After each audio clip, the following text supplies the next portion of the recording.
Hi, I'm Jim McCann, founder of 1-800-Flowers. We created this podcast to share the wonderful people we get to interact with, we get to meet, we get to know, and most importantly, get to learn from. So I invite you to join us on this journey here on the Celebrations Chatter podcast. There you are. How are you? I am good. How are you? Terrific. Things are good in the world of Mindy Grossman? Things are really good. I'm in the world of Consello, as you know, with Declan and Group, and it's been great. Almost a year. Is it a year already?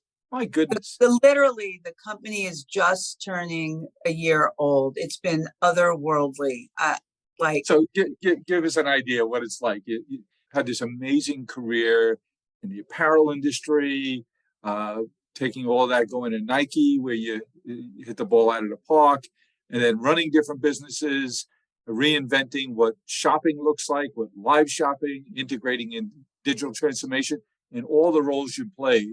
And now you have a new hat on, working with a couple of people I think really highly of, and created this new company called Consello. Give us an idea. What is Consello? What's it going to be? And what's this first year been like? Yeah, what's interesting, Jim, is, I was at a very pivotal point in my career and, in my life. And to your point, the consumer has been my client for 45 years, and I've been the client, right? And, I've had so many incredible experiences working across industries and businesses in the consumer space. But when I made a decision in July 2021 to transition out of WW after amazing experience, it got announced October, and everyone was calling me to go run these other companies. I'm sure, this when you have a brand, a personal brand like you do, you're going to be in hot demand for whatever you choose to do. But why did you decide not to jump back in and run another consumer-facing company? I'm a big believer that you have to decide what you don't want to do before you can decide what you do want to do, or you'll let yourself get distracted. And I was thinking that after 45 years in business, 15 years running public companies, 24 years on boards, I sat back and said, I would like to take all of that experience and work with CEOs and work with brands and work with business and work with teams across a very diverse portfolio of business. So I made the decision that I wasn't going to go and run another company. And I started having some conversations across a number of different businesses that would allow me to do that. And then Declan Kelly, who had been my CEO advisor for 8 years in his former life. Oh, I didn't know that. Yeah, very close relationship. So I understood the power of that and said, I'm building this new firm. It's called Consello. And it's going to be different than anything else that's out there. And I said, well, tell me how. And he said, well, Mindy, it's going to lead with certainly the, high-level CEO advisory. And I don't even use the word advisory, Jim. I say, we are your partner. We are the dedicated partner. You could have the greatest team, you could have the greatest board, but it's that other voice that's going to give you perspective. And that's what was so powerful to me. But I'm also building an entire ecosystem around that to support those advisory or partnerships, depending on what the business needs. So there's an investment bank and M&A. We're raising our first fund, Consello Fund, so private equity. Focused on consumer businesses. Actually, what's interesting, it'll be focused on, let's call it mid-market companies. The team that's doing it is a fantastic team. And it will, most likely be about 40% consumer retail, 40% tech-enabled services, and 20%, other. So really taking advantage of the diversity of the partners at the firm.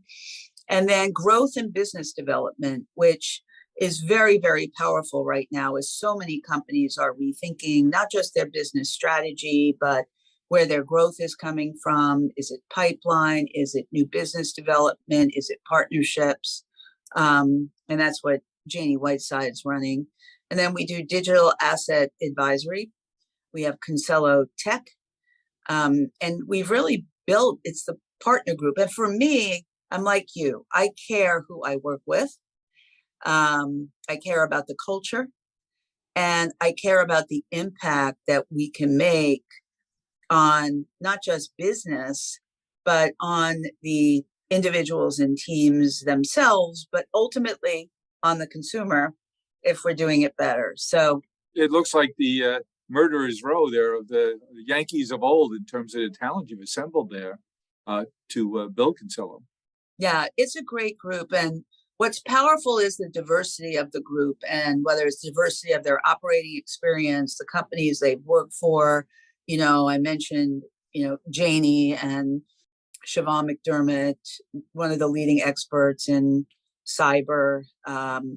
Wendy Clark just joined, who has the scope of marketing and advertising background. And you got Peter Morrow on the investment side. Peter on the investment side, Oscar Salazar, who was the co-founder of Uber, Tom Brady, partner. We just opened our Miami office, which he'll be working out of. And certainly, I think talent attracts talent, but good people attract good people. And I think that's a big part of it. So, we think of it as a collaborative environment. So I'm a partner and I work across the firm, depending on what the missive is or what it is we need to deliver. And that's the part I'm loving a lot, is the diversity of the industry and business, and the scope and range of the things that we're doing. And but so you've not been in a company small like this, although it's grown dramatically in its first year, but you've not been in a small company ever. I know. But, I don't think of size as the factor. I see impact as the factor.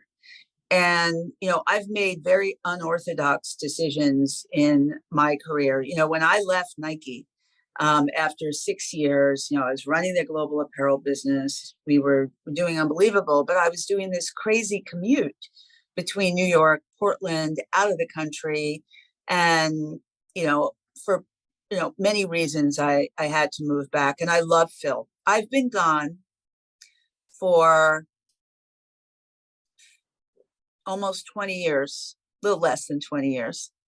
And I have never bought another brand of athletic footwear or apparel. Some things just stay with you. I'm that kind of a person. And I think everybody expected me to do something, go run a retailer, traditional, or go run another brand. I'd work for Ralph and Tommy and all that. And I got really excited about. Isn't that an indication of how strong those brands are when you could say Ralph and Tommy and everybody knows who you mean? They know who it is. Exactly. And that's like the power of brand. And, to have had the opportunity to be in environments with visionary founders, which I tend to gravitate towards, because they understand that whole conversation we had about what to say no to. I remember Ralph looking at me in the Polo Jeans showroom and he goes, "Mindy, tell me why it's Ralph Lauren before there's ever a logo on it." And you had to be able to talk to that, whether it's heritage or whether it was aligned with brand and value. It's important. But when I was getting ready to leave, Nike, I said, no, I want to take advantage of what was happening in technology, in culture, in human behavior, and in business. So, I had the opportunity to be traveling around the globe when mobile was growing at such a fast pace, but before it really was in the United States. Japan led it faster in other countries. Korea, yeah. Exactly. So I said, I want to take advantage of mobility. People are consuming content in a very different way. Brands are becoming distribution captive. People want to have experience, not just product, and they want it seamless. And I wrote all that down. And when I got a call one day from, a search firm saying, you really need to have lunch with Barry Diller and you need to run IAC retail. And I said, look, it'd be great to have lunch with Barry, but what is IAC retail? They said, well, it's a portfolio of businesses, including Home Shopping Network and catalog portfolio, et cetera. I really was not very familiar with quote unquote TV shopping. And I said, look, I'm fascinated and give me 2 weeks and then I'll have lunch with Barry. Because even if, I'm going to go and have a perspective on the business, on the brand, and where it can go. And so I literally spent 2 weeks immersed, right, in going, what would I do with this business? Because I knew it needed to be transformed. And I was literally watching and clicking back and forth. And I was watching Food Network and I clicked on HSN and I saw Wolfgang Puck. And he was the most engaging, entertaining, editorial, everything you wanted. And he had incredible product, but he never sold. It didn't feel like selling. And I said, there's a whole new business for the industry called editorial program commerce. It's everything that everyone is doing today. But I right? remember you being quoted in the media, and people were fascinated when you brought that concept to life. And you saw there that, wait a minute, you have the commerce piece down, you have the non-place-based commerce piece down, but what you don't have is this environment where people feel comfortable, they feel connected to the personality, and they feel like they're part of a community. And those are the pieces on the board that you saw. Those are the most critical pieces, content, commerce, community, and creating relationships. And I do think, and this again better than anyone, the brands that build community, right, and they have a relationship with who it is that they want to be part of their brand. And that's what the Nikes have been able to do. That's what, the Ralph's been able to do. I've been on the board, for example, of Fanatics for 6 years. They're working right out of your playbook. And just the fact that at this point, they have 80 million fans. Well, what else can you do for those fans? Right? Well, maybe a little gaming. Exactly. So to go from a vertical to a platform, and I remember 6 years ago when people would say to me, what boards are you on? And they thought I was going to be on these big corporate boards. And I said, no, I'm on the board of Fanatics at the time. And they go, Fanatics, right? Wasn't top of mind. Fast forward 6 years later, I'm in a meeting and somebody presents a deck to me that says, we want to be the Fanatics of beauty. We want to be a platform.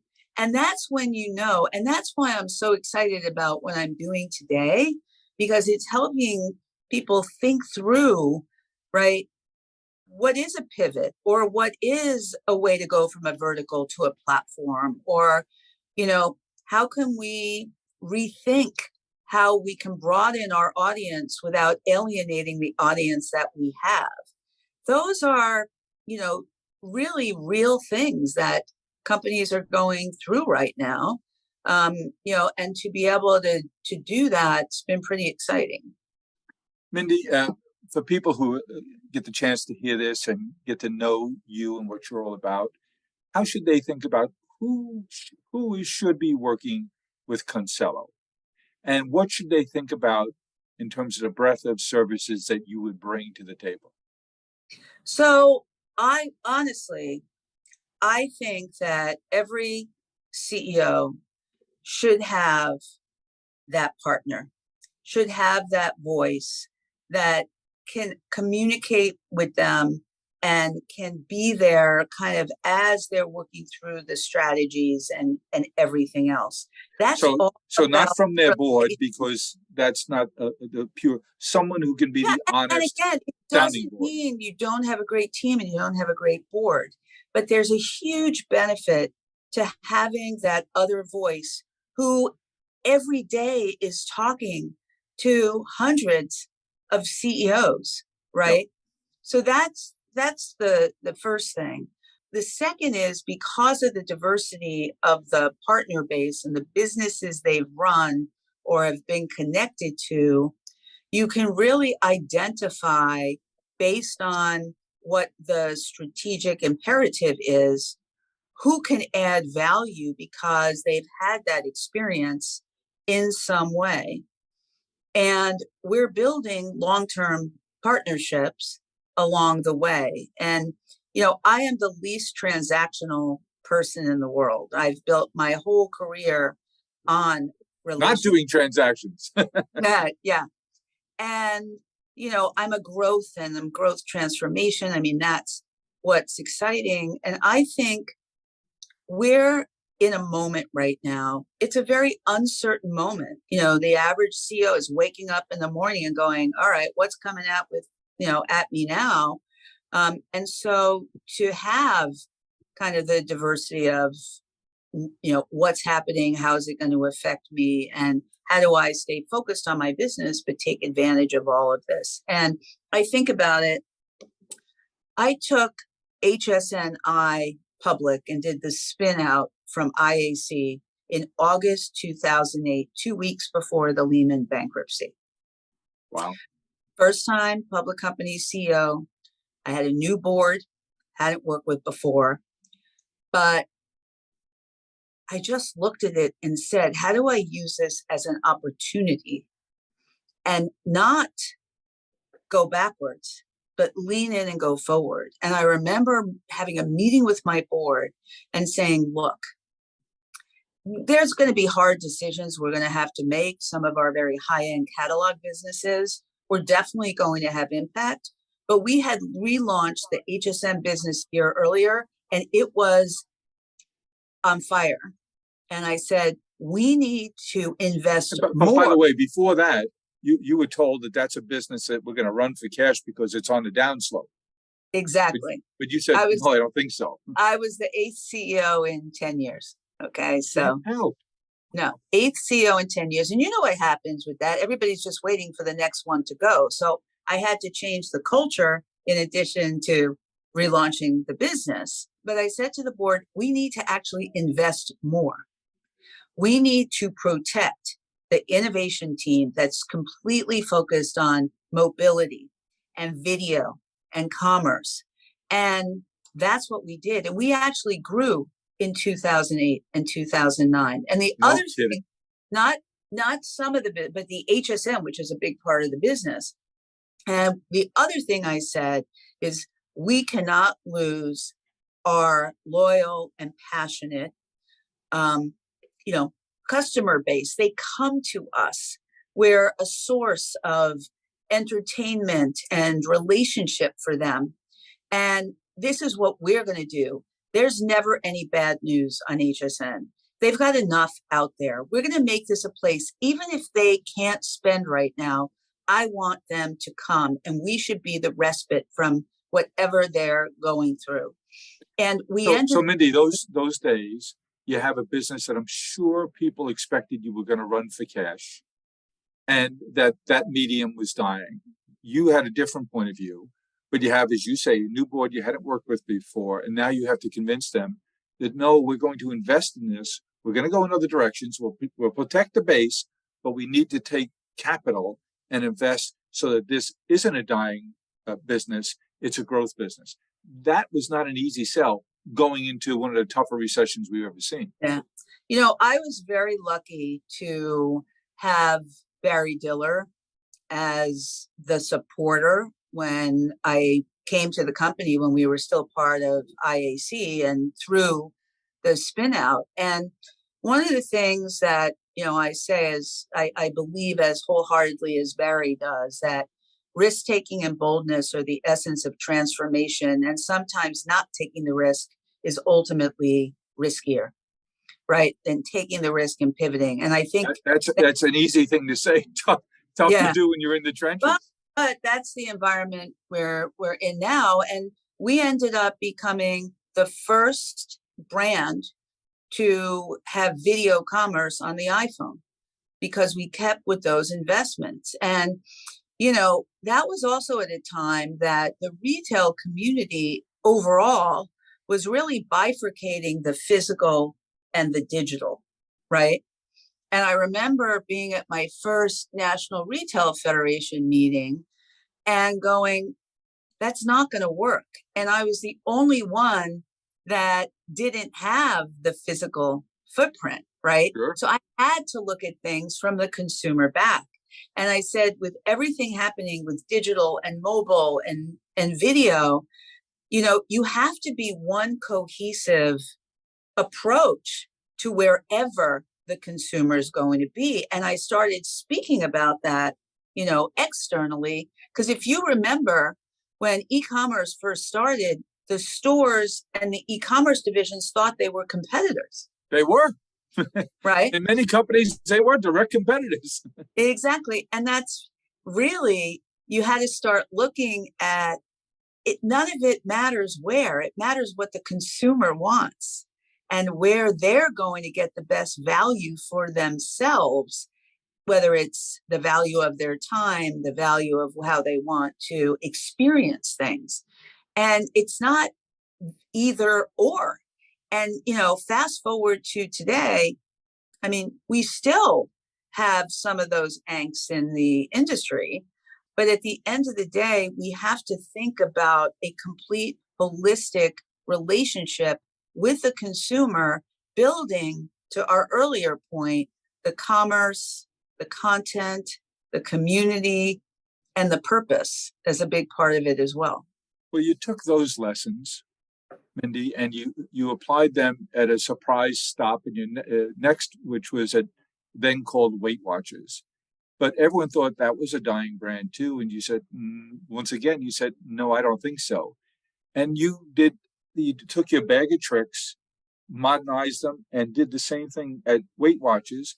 You rebranded the company. You got them thinking about what they did in a very different way. You thought from the consumer out, which was, it's not just about dieting, it's about a whole life experience. What was that like? You had this you've had successes everywhere you go. Now you're a successful CEO in a public company working through a recession. And now several years later, you wind up with this transformative job at Weight Watchers. Tell us about that experience. I had been at HSNI, well, between IAC and HSNI for 11 years. Yep. We were going to put in a new CEO. I potentially was going to, gravitate to chairman. But I felt that I had one more thing in me. But I said to myself, if I'm going to do one more thing, I want to have both a financial impact and a human impact in an even bigger way. And I started speaking actually, and on this idea that the brands of the future are going to have to marry technology plus meaning to help people live better connected lives. And I also started doing a lot of consumer work on where the consumer was going. And it took me down the path of health and wellness in consumer products and everything else.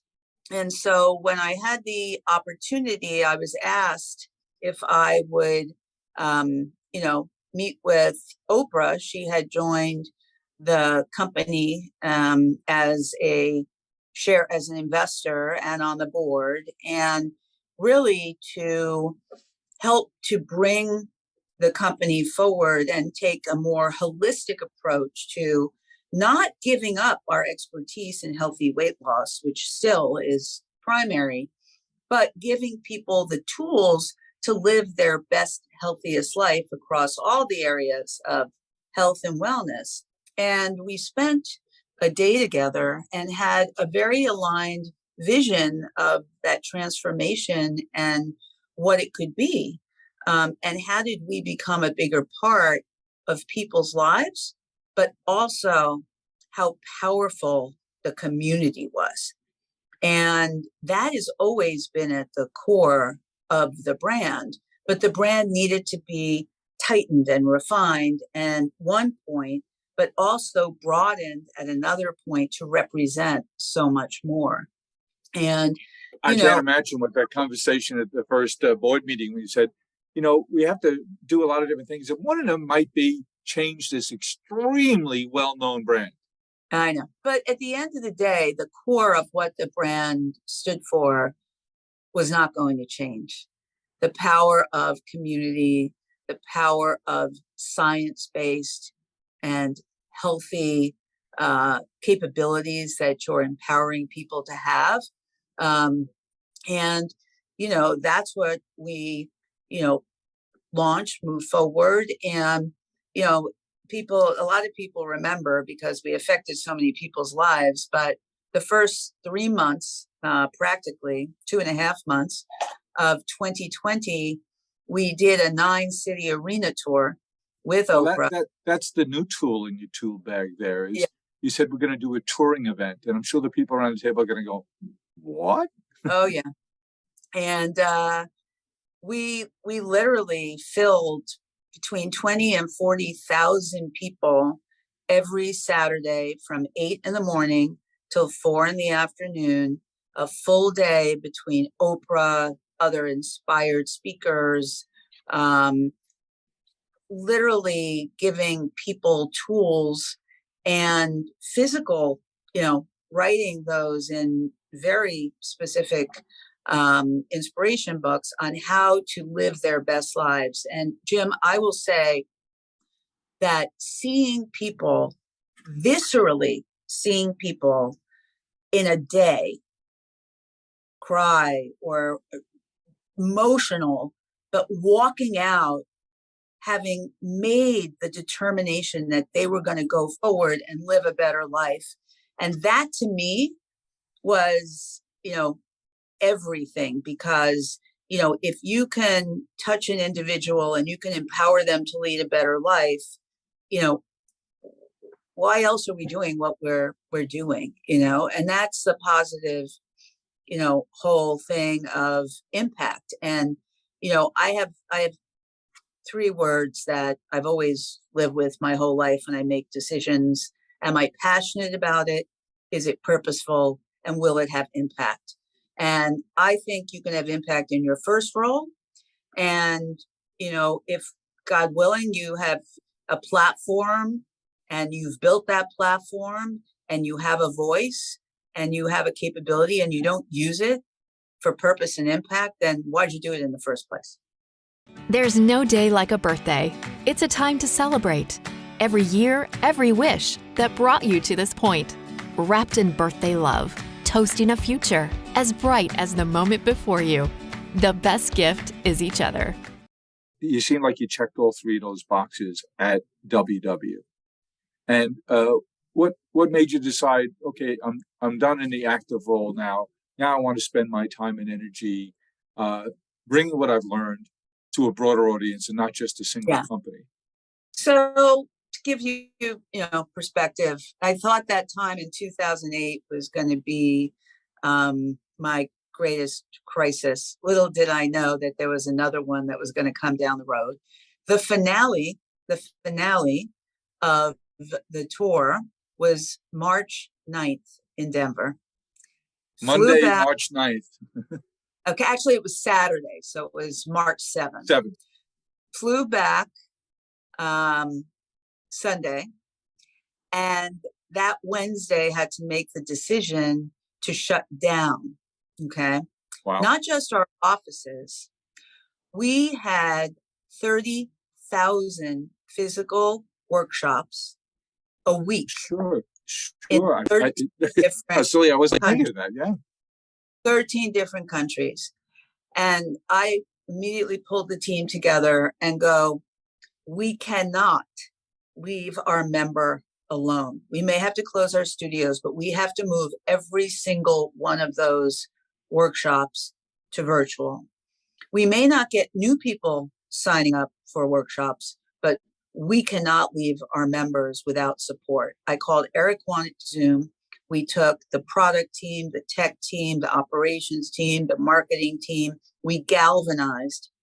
And in 6 days, we simultaneously launched all 30,000 of those workshops in 13 different countries. Wow. And I do believe that the reason we were able to do that is, yes, there was a business purpose to having to do it, but the passion that our organization had for our members and keeping our community together was significant. And Mindy, how much worse would this whole COVID experience have been if we didn't have this video technology? I can't even imagine. I cannot imagine where we would be emotionally, mentally, business wise. I don't know.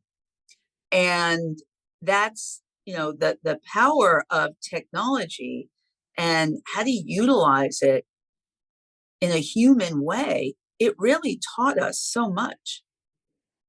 And how has that changed you? Has it changed your management approach? And in particular today at Consello, where you're consulting with Fortune 500 companies every day, the questions on every partner of yours that you serve in an advisory role for, the CEOs of those companies, they're all saying, how do I tend to my culture?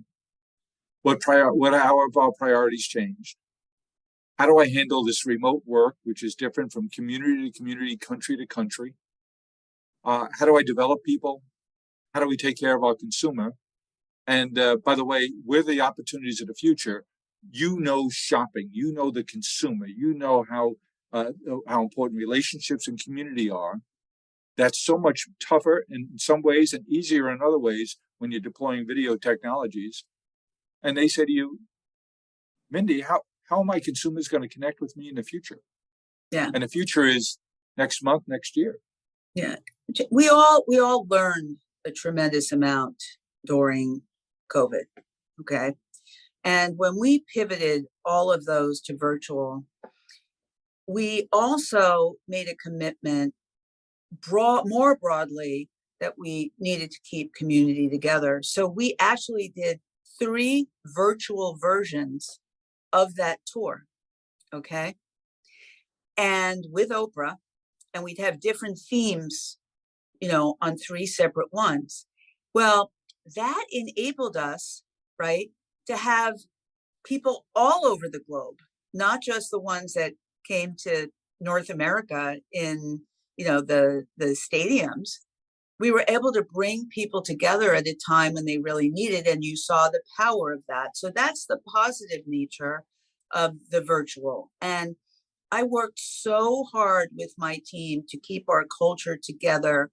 We did events. We did WW's Got Talent, and we put a production on, and we did so many different things to make people feel they had a venue. But so now you're advising these CEOs, Mindy. You're at this company. You say we're going to do a tour, and it's going to be a stadium tour. There was no one in the shop who'd done that before. Did you call on outside consultants? Did you say, hey, we could figure this out? Yeah. Did you go to production companies that had some experience here? Yeah. I mean, this is not an easy thing. Oh, by the way, we're going to build a show and we're going to take it on the road. That works when you're 12 years old and you're doing it with the neighbors and said, we're going to put on a show. But now you're really putting on a show. How do you do that? So, Jim, it was really important to us that this really was different than anything else that had been done. And, Oprah had done tours in the past. And I said to her, you know what, we're going to build the capabilities internally. And actually, the woman who'd been her chief of staff for 8 years, Amy Weinblum, spectacular, did a lot of her events. She actually ended up coming over and we built an events team and we produced the tour. Now, we partnered with Live Nation, who were literally just launching Women Nation. Allie Harnell was running it. Yeah. And so we were the first of those events. And because it was our team and we were in there and building, it was so genuine to us. And then we were able to talk to certain other partners that came in with us for, the tour specifically, but we needed it to feel real. We needed it to feel genuine, and we needed it to feel us. And I think that was the most important element. Are they going to relaunch those? That I don't know. Yeah. That I don't know. I've been I've been gone for a year and a half, a year Should, plus. should they? Um, so what I would say though, my reason is, we got through that year of COVID. We made really hard decisions. Some of them were people decisions like other companies had to do. And really came into 2021, kind of proud of what the team was able to do under the circumstances. And middle of that year, I said, you know what? It's time to transition to next CEO. We've built the digital platforms. We have to rethink certain things. I think that's the right timing. And that's when I started looking at the landscape through a completely different lens, and made the decision to do what I'm doing now. Mindy, I don't know the answer to this question, so it's a genuine question. In each of those roles at Nike, before that, at Ralph and Tommy Hilfiger, at HSNI, your successors, were they internal or external? And at WW? So very different circumstances, right? So Polo Jeans Company, we were actually going to look to take the company public, and Jones New York came in and acquired the company. And I only stayed for a year after that for many different reasons. Mm-hmm. And, ended up going to Nike. Unfortunately, you know, the brand was not what the brand was when our team was running it. And so it ended up not having a trajectory. And I actually had worked directly for Ralph for a year running business development for them because I'd also was president at Chatsworth Horn. Nike, absolutely, succession was within the company. We built an incredible team, and actually Heidi O'Neill, who's now one of the number twos in the company, she'd been running, U.S. apparel. There was a great team there. So that was important to me. HSN was, again, a different situation because QVC and Liberty came in and did a merger of the companies. So that's right, sure. But we were going through a very, very diligent succession process, which, I think would have been very successful. But again, when you don't have that control factor. In your day job now, how many hours go by that you're not chatting with the people you serve about the impact of AI and ChatGPT? The whole revolution now in search and in data. Is there a company that you work with that's not going to be impacted? Oh, there's no company that's not going to be impacted. It's just kind of measuring the factors, including, risk factors, everything factors, understanding what it means to business. And if I think about our, everything from our digital asset advisory piece to Consello Tech, which Oscar Salazar, who was co-founder of Uber, has done a lot in technology. We're building the kind of datas and the capabilities and all of those to be able to have deeper conversations on all of these topics, because that's a reality. It's a reality. If your clients can do nothing else but just have a thoughtful, knowledgeable cast of experts like you've assembled to have those conversations with, what a benefit that is, because it changes everything. And I'm just beginning to imagine what those changes would look like. It's an exciting and frightening time all at the same time. Yeah, it's interesting. I'm one of the people in the pilot for the Google Bard, Yep. And it's fascinating. I saw a demonstration on stage about a month ago with the team from Microsoft, who were demonstrating the predictive tools in a medical setting, live on stage with voice interactivity, with really, really highly thought of, very well respected MDs, and the predictive ability of the diagnosis was remarkable, and Oh, the ability to I would say in the healthcare industry, go ahead. very, very Yep. powerful opportunity across. Now, the next question I have for you is somewhat related to that, which is, if things are changing that fast and that equals challenges and opportunities, you've been a poster child for women's advancement in all industries and all sectors, and a poster child of what women can achieve in a time when it was even tougher. How does that change the equation for women, and how do you advise the women that you mentor now in terms of change as opportunity for you, and how should they be thinking about the challenges of these fast-paced changes and what opportunities it might create for, in particular, for all of us, but in particular for women? Yeah. So let me start at the very core element of this conversation.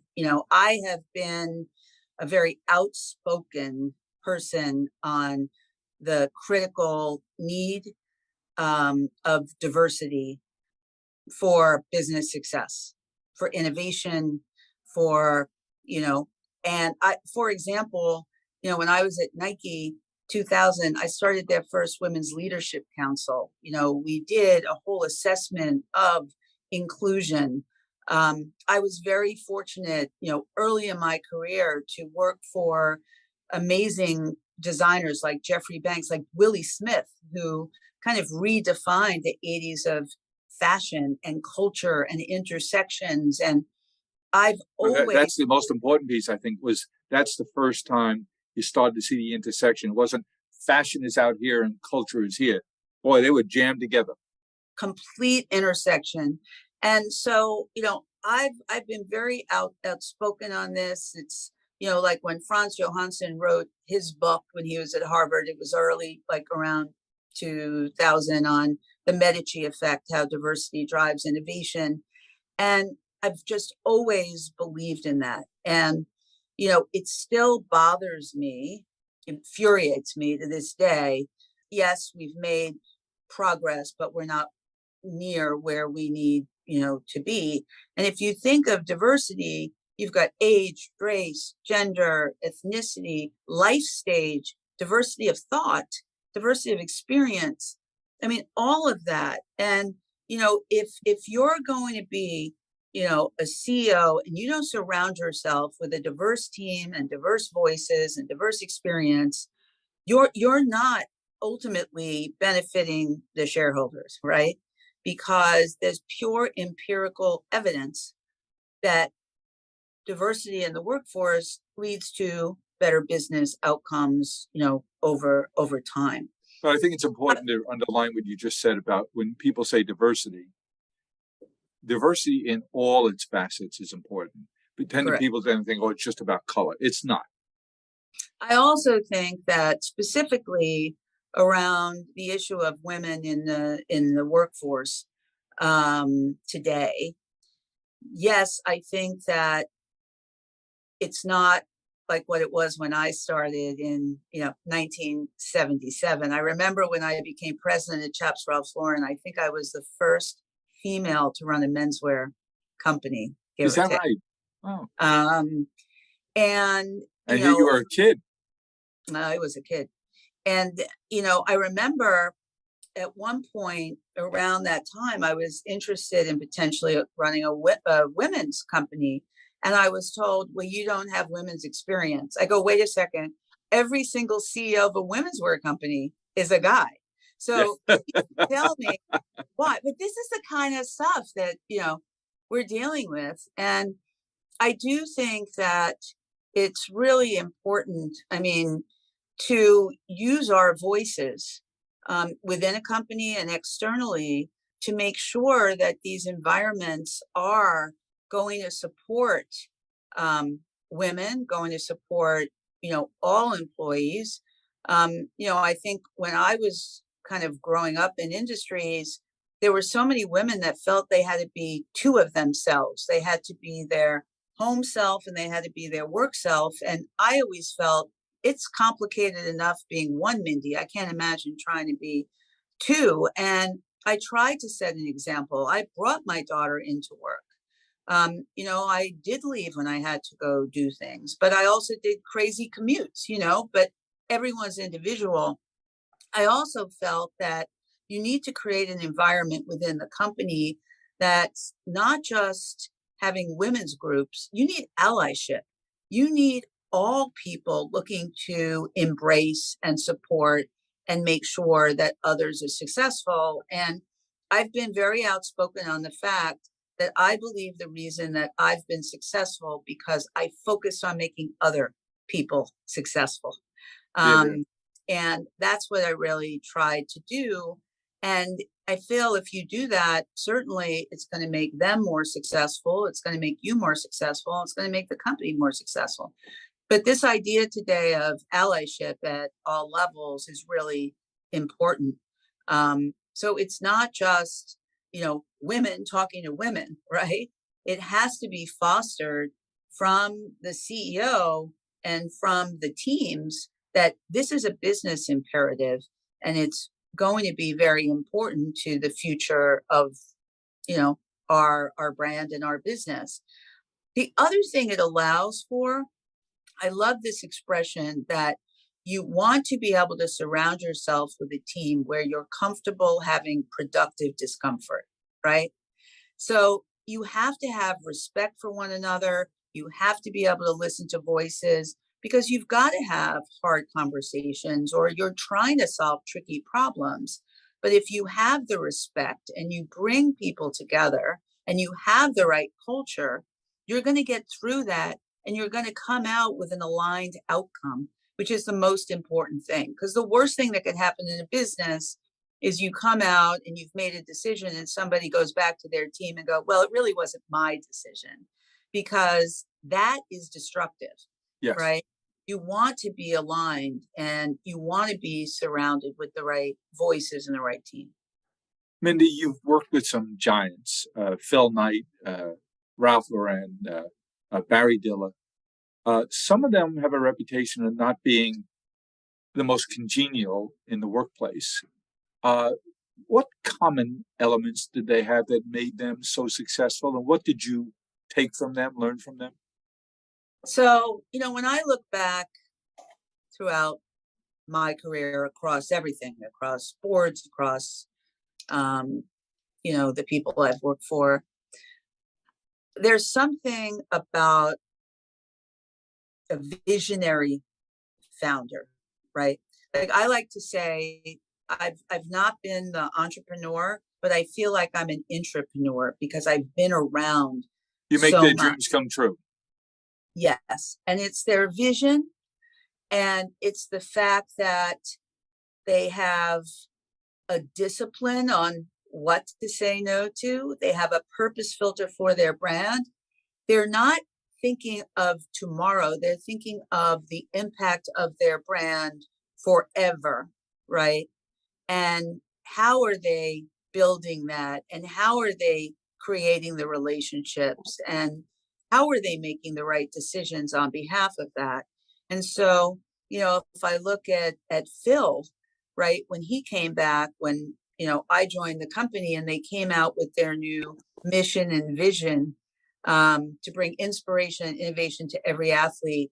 If you have a body, you're an athlete, and completely democratize the idea of who they can access. That was so incredibly powerful. Ralph and his vision for the brand, Tommy, Willie, Barry, risk taking and boldness, essence of transformation. And, working with Oprah, for example, or working with a Michael Rubin from Fanatics, or working with a Declan, at Consello.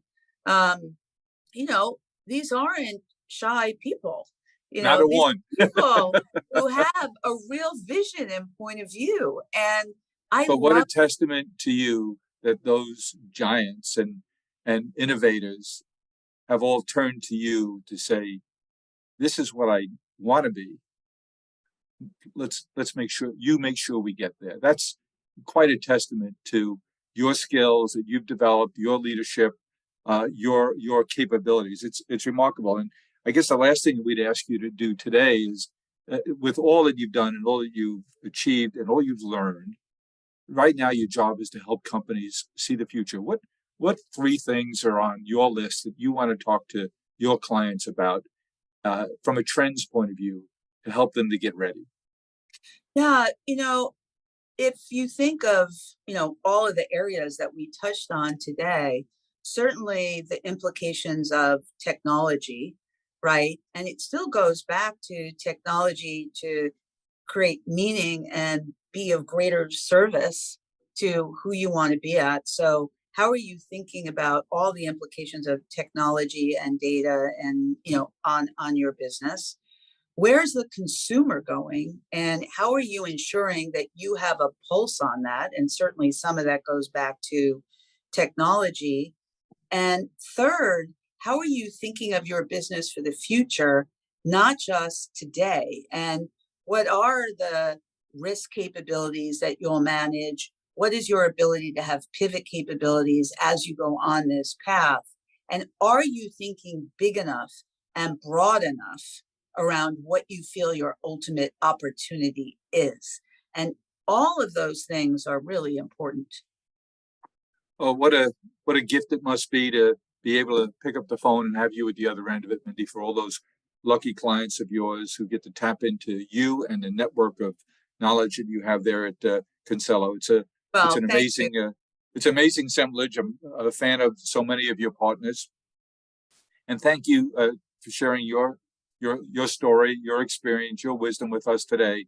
Men and women alike are out there saying, "Wow, if only I could have had half of those experiences, but even if I didn't, I can tap into it." So thanks for sharing your wisdom with us today. And thanks for all these conversations. I've been listening to so many. Thank you. Mindy Grossman, what a success story, and so many lessons for all of us here at any age to learn from. And thank goodness we never want to stop learning. Never. Thanks, Mindy. Thanks. See you soon. Bye. We put our heart into everything we do. We are farmers, bakers, florists, and makers who grow and create with a passion. Made with love at every step of the way. Because at the end of the day, we know you're sending more than a gift. 1-800-Flowers, share with love.